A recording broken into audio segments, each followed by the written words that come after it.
Réaménagement ministériel aujourd'hui en Côte d'Ivoire. Le président de la République, Alassane Ouattara, met fin aux fonctions du ministre des Sports, Alain Lobognon. D'autres ministres également nommés.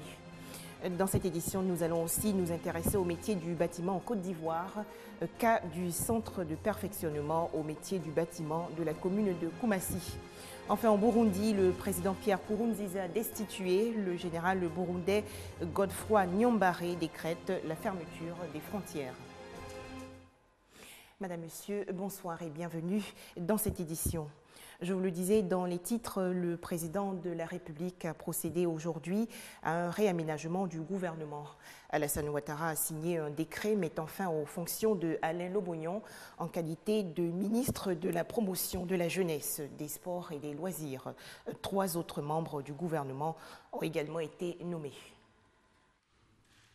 Communiqué de la présidence de la République. Le président de la République, son Excellence M. Alassane Ouattara, a procédé ce mercredi 13 mai 2015 à un réaménagement du gouvernement et à une nomination à la présidence de la République.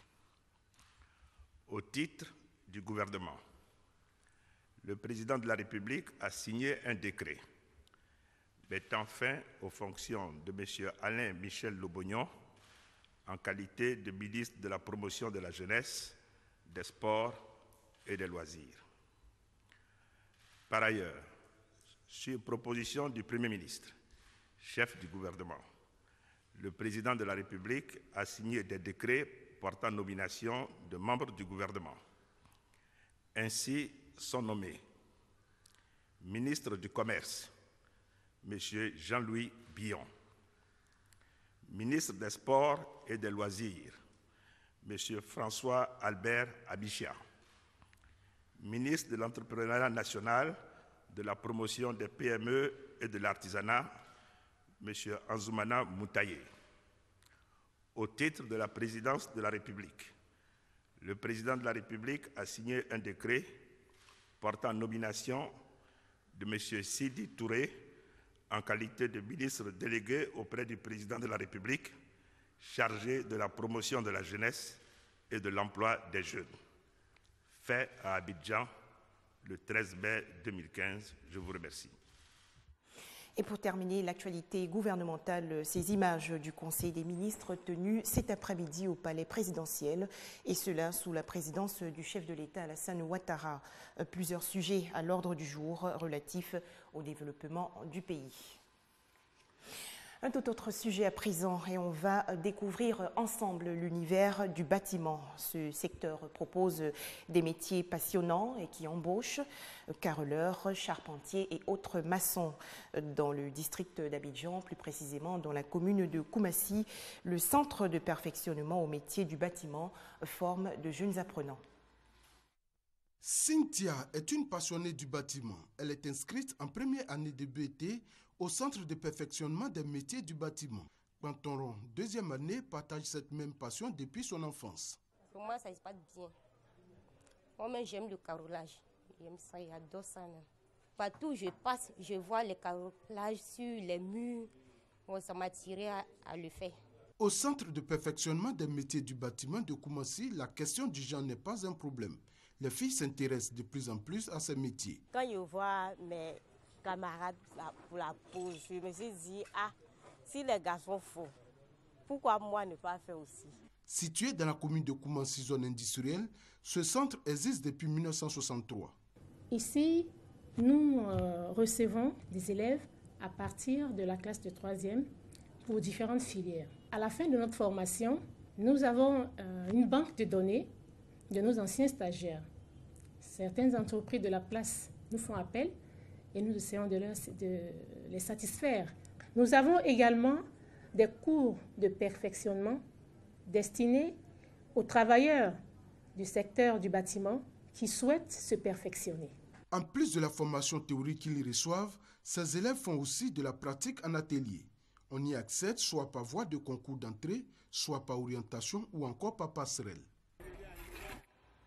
Un reportage de Herman Niamian et Christelle Nda. On va maintenant s'intéresser à un fait de société, la rumeur. On en a tous fait l'objet une fois dans notre vie. Les on-dit peuvent détruire une société et même une entreprise. Une œuvre littéraire en parle longuement. Il s'agit de l'anatomie de la rumeur, écrite par l'américain Cass Sunstein. Ce livre a été au cœur d'une conférence débat dans le cadre de la Journée mondiale de la liberté de la presse. L'ouvrage propose une solution stratège politique pour combattre justement la rumeur. La rumeur est souvent définie comme une information non vérifiée qui circule.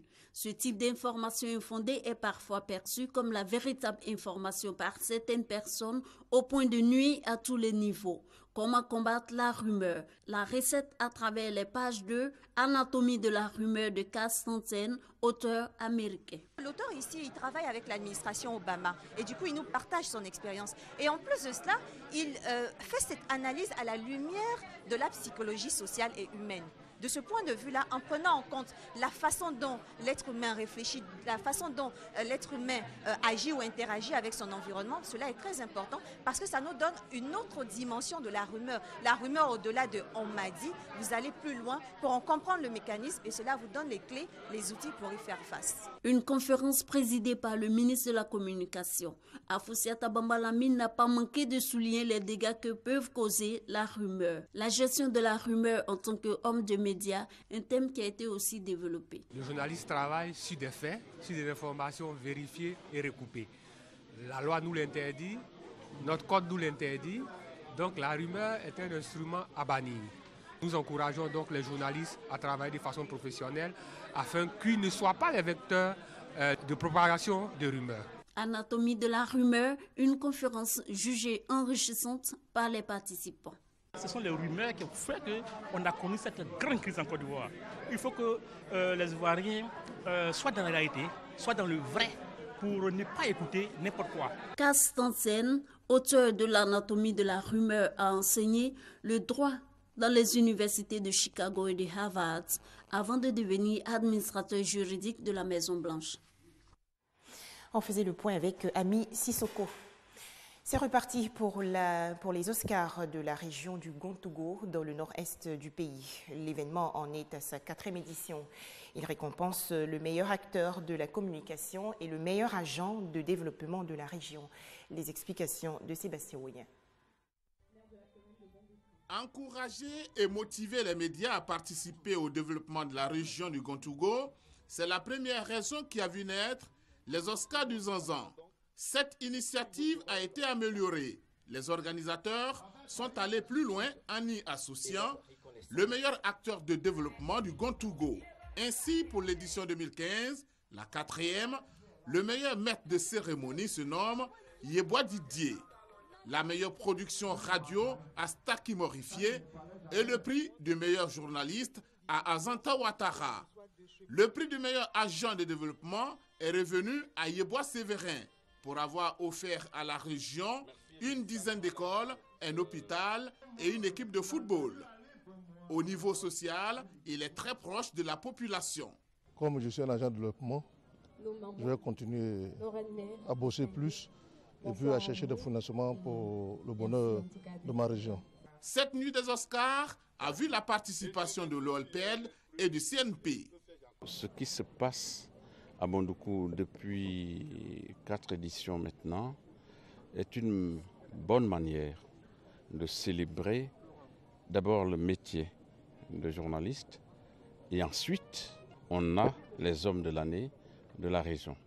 Donc c'est l'excellence et on va vers l'excellence dans sa totalité.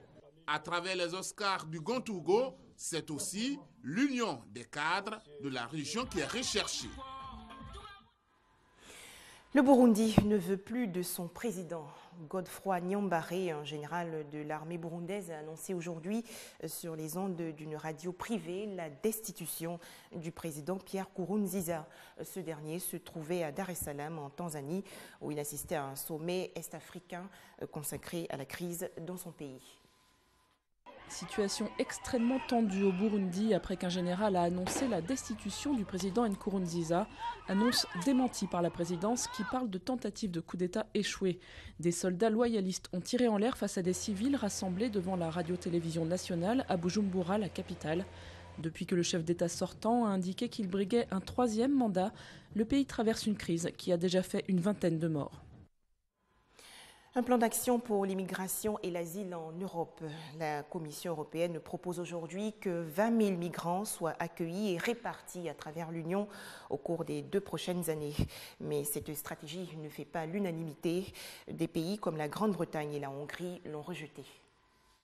Comment faire face à la vague croissante d'arrivées de migrants par la Méditerranée? Le président de la Commission européenne dévoile son plan d'action pour l'immigration et l'asile. Jean-Claude Juncker demande aux dirigeants européens d'accepter des mesures politiquement difficiles, comme l'emploi de la force contre les passeurs, un système d'asile avec des quotas pour la prise en charge des réfugiés et l'ouverture à l'immigration économique. Un ouf de soulagement pour le Yémen. L'aide humanitaire a commencé aujourd'hui à arriver dans le pays à la faveur d'une trêve après 7 semaines de combats et de raids aériens de la coalition menée par l'Arabie saoudite contre les rebelles chiites. Selon l'Organisation mondiale de la santé, plus de 1000 personnes ont été tuées et 6000 autres blessées dans les affrontements. Drame aux Philippines, au moins 28 personnes ont trouvé la mort et des dizaines sont portées disparues aujourd'hui à Manille dans l'incendie d'une fabrique de chaussures. Les recherches se poursuivent aux États-Unis sur le site du déraillement d'un train qui a fait hier 6 morts et environ 140 blessés à Philadelphie. Les enquêteurs américains annoncent avoir retrouvé la boîte noire de l'appareil. Les secouristes recherchent des survivants et des victimes du déraillement d'un train à Philadelphie sur la côte est des États-Unis. Au moins 5 personnes ont été tuées et 65 blessées dans cet accident encore inexpliqué survenu sur la liaison très fréquentée entre Washington et New York. Le bilan pourrait s'alourdir. Restons aux États-Unis. Le pays lutte contre la crise du logement. Dans la ville de New York, par exemple, de nouveaux types de logements vont bientôt voir le jour. Il s'agit de mini-appartements. Ils font entre 24 et 33 mètres carrés. Regardez. New York, une ville au loyer vertigineux. Devant l'explosion des prix de l'immobilier, certains promoteurs ont décidé de construire des micro-appartements. Dans cette usine de Brooklyn, une 50aine d'appartements préfabriqués sont en cours de montage. L'immeuble de 9 étages va être assemblé à Manhattan dans quelques mois. Avec leur cuisine équipée, balcon intégré et une hauteur sous plafond de 3 mètres, ces unités d'habitation ont tout pour séduire et pour compenser une surface comprise entre seulement 24 et 34 mètres carrés.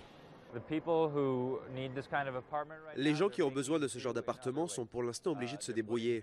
Ils divisent une chambre existante pour ajouter une pièce, ils installent eux-mêmes des murs intérieurs ou des partitions, ils transforment les appartements existants pour les adapter à leurs besoins, parfois de manière illégale. Jusqu'à récemment, la mairie interdisait la construction d'appartements inférieurs à 37 mètres carrés, jugés trop petits pour une famille avec enfants. Mais devant le nombre croissant de célibataires à New York, ces surfaces familiales sont de moins en moins nécessaires. Il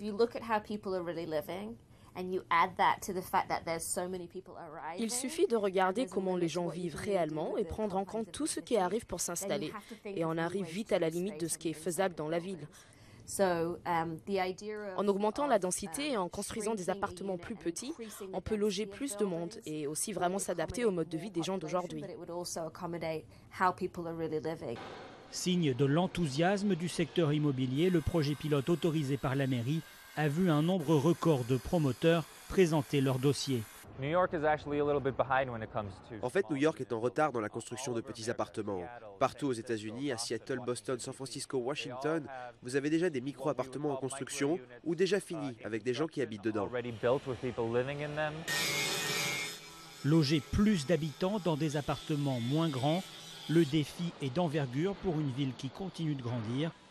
D'ici 20 ans, New York aura environ 1 million d'habitants en plus, avec pour l'instant peu d'endroits pour les loger. Voilà, ce journal est à présent terminé, mais j'aurai le plaisir de vous retrouver demain, 19h30 sur RTI2.